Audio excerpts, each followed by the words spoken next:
Aí eu lembro que o Baianinho, esse integrante da facção, chegou em mim e falou: do ré, vamos lá no culto dos Benção lá. Ele chamava assim os Benção. Vamos lá no culto dos Benção. Falei: ah, você tá de brincadeira, né? Até você. Ele falou: mas o que tem no culto? Eu falei: que no culto? Os irmãos na rua roubando tudo, depois vai sair daqui e vai roubar de novo. E o Baianinho falou: vamos pro culto? Eu falei: não vou. Ele falou: ela vai passar por uma cirurgia na cabeça, eu vou pedir uma oração. Por causa dele, eu fui. Sentei lá no culto e estou lá no meio dos Benção. E ele tá do meu lado e de repente chegou um outro integrante, o Fantasma, que é o André. Ele sentou do meu lado e estamos lá. E foi na cruz, e eu lembro os louvores, foi na cruz. Aí depois cantaram um outro hino da harpa, tal. Aí o irmão teve a oportunidade. Eu lembro que falou sobre o Mar Vermelho. E uma irmã, que era irmã de um preso, e este preso era o pastor da igreja, daquele raio. Ela sentou assim e ela ficou olhando pra mim, né? E eu baixei a cabeça, porque no presídio você não olha pra visita de ninguém. Eu baixei a cabeça. Quando eu olhei de novo, ela tava olhando, mas o olhar era sério. Aí eu falei pro Baianinho: a brisa da cocaína, eu fiquei encanado. Falei assim: ó, eu vou sair fora daqui, que aquela irmã fica olhando toda hora pra cá. Ele falou: você tá louco? Eu falei: fica aí, você não vai sair não, isso é o demônio. Ele falou. Eu falei: então tá. De repente, essa irmã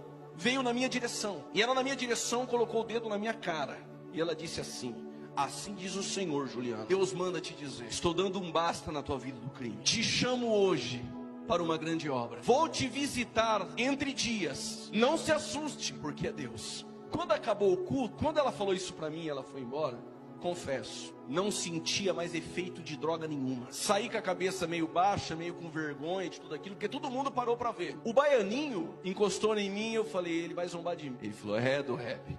Já era, hein? Eu falei: já era o que, irmão? Ele falou: já era. Eu falei: você tá falando o quê? Aí o Fantasma encostou do meu lado esquerdo e falou assim: nossa, Deus falou, irmão. Eu falei: você tá de brincadeira, irmão? Eu vou ignorar essas brincadeiras aí, certo? Aí o Baianinho falou assim: do rap, seguinte, Deus falou que já era. Eu falei: aqui é o crime, irmão. Você tá de brincadeira? Já vou avisar, vocês começarem com essas conversas, vai pras ideias. Aí o Fantasma olhou pra mim e falou o seguinte: do rap, deixa eu falar uma coisa pra você. E aí ele me abraçou. Eu fui batizado nas águas, irmão. Eu frequentei cultos de adolescentes. Minha mãe é crente. Eu conheço a voz de Deus. E ele disse: nós estamos nessa vida aqui.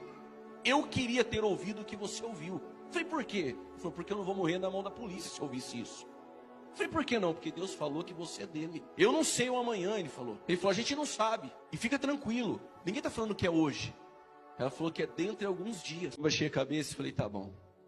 Falei: então é o seguinte, vamos comigo pro raio 1, porque lá tem o caminhão do lixo, a gente dá um jeito, toma uma cadeia lá e vai embora no caminhão do lixo. Você tá maluco? Eu queria fugir de toda aquela sensação que eu estava sentindo. E aí eu fiz um pedido para ir pro raio 1 e consegui ir pro raio 1. Só Deus fazia isso. O integrante de uma facção criminosa ir pro raio 1, só Deus. Porque o raio 1 tem presos de semiaberto, que ganharam semiaberto também.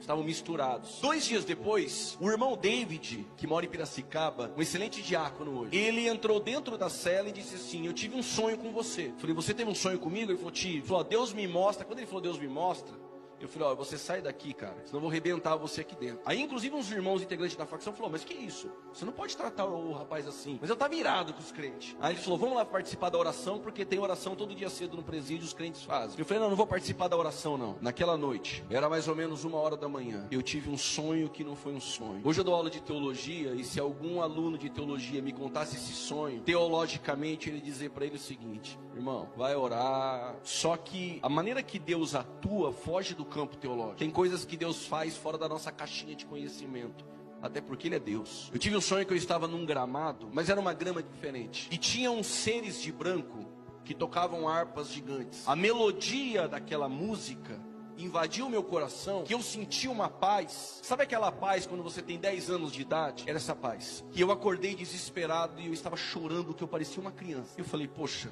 um criminoso não chora numa cadeia. Aquilo me perturbou. Fui no banheiro, lavei meu rosto, voltei correndo, deitei de novo para dormir. A mesma visão. E eu lembro que eu gritava e dizia o seguinte: então não me deixa voltar mais, deixa eu ficar aqui. Era uma paz extraordinária. Eu disse: deixa eu ficar aqui. Ninguém me respondia, eu não ouvi mais nada. Mas era uma paz diferente de tudo que você pode imaginar. Só que quando eu acordei de novo, eram 3h da manhã, e eu chorando em lágrimas. E eu achei que eu estava ficando louco. Na linguagem do presídio, eu achei que eu tinha chapado. De repente eu escuto no meu ouvido: vai ser numa madrugada. Não se assusta, porque é Deus. Vai ser numa madrugada. Oh, glória. Não se assusta, porque é Deus. 3h da manhã eu fui no banheiro, voltei, peguei a Bíblia e abri. Não faz isso, porque eu aconselho não fazer isso. Mas eu abri para ler. O texto texto não é para nós, é para Israel. Hoje eu sei. Fazer o quê? Aquele texto mexeu comigo. Isaías 41:9.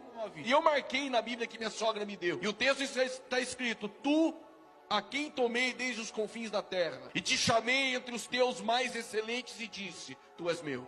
Eu marquei com a caneta, tá até borrado, porque eu chorei em cima, fechei aquela Bíblia, fui no banheiro, voltei, desesperado, desceu um negrão dessa altura da terceira cama. Ele chegou em mim, colocou a mão em mim e falou assim: e aí, irmão? Eu disse: o que foi? Ele falou: é a coisa mais bonita que você vai fazer, cara. Eu falei: mas o que eu vou fazer? Ele falou: faz o que está no teu coração. Tô vendo o que você está falando. Ele falou: fica em paz, eu sou afastado, eu sei o que está acontecendo aí dentro de você. Eu falei: você estava me olhando lá de cima, né, irmão? Ele falou: tá. Ele falou: eu te observo desde o dia que você chegou aqui, faz o que tem que fazer. E ele subiu pra cama e foi dormir. Não consegui dormir. 5 horas da manhã, um rapaz que morava no setor chamado Taíde, mora no Padre Anchieta, mora na rua hoje, envolvido no crack. Ele passou na cela que eu morava e disse: vai ter reunião dos irmãos do comando, do PCC, na cela do setor. Eu falei: legal. Eu andava só de bermuda e de camiseta branca, aqui no presídio é só camiseta branca que pode. Peguei a camiseta branca, coloquei por dentro, igual os crentes lá dentro. Aquela calça caque, marrom, coloquei a camiseta por dentro, peguei a Bíblia, coloquei aqui debaixo do braço.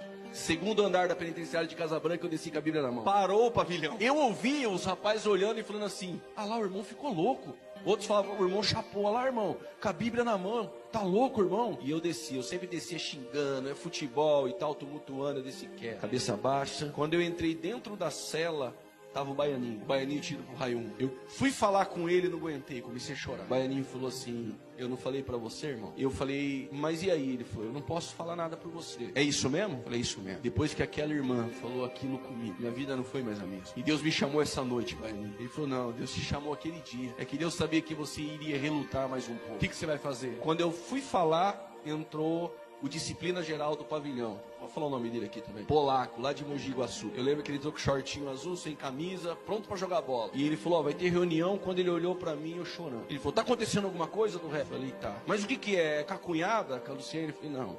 Não, é alguma coisa com a família, alguma dívida, alguma coisa, eu te ajudo. Eu falei: não, você não pode fazer nada por mim.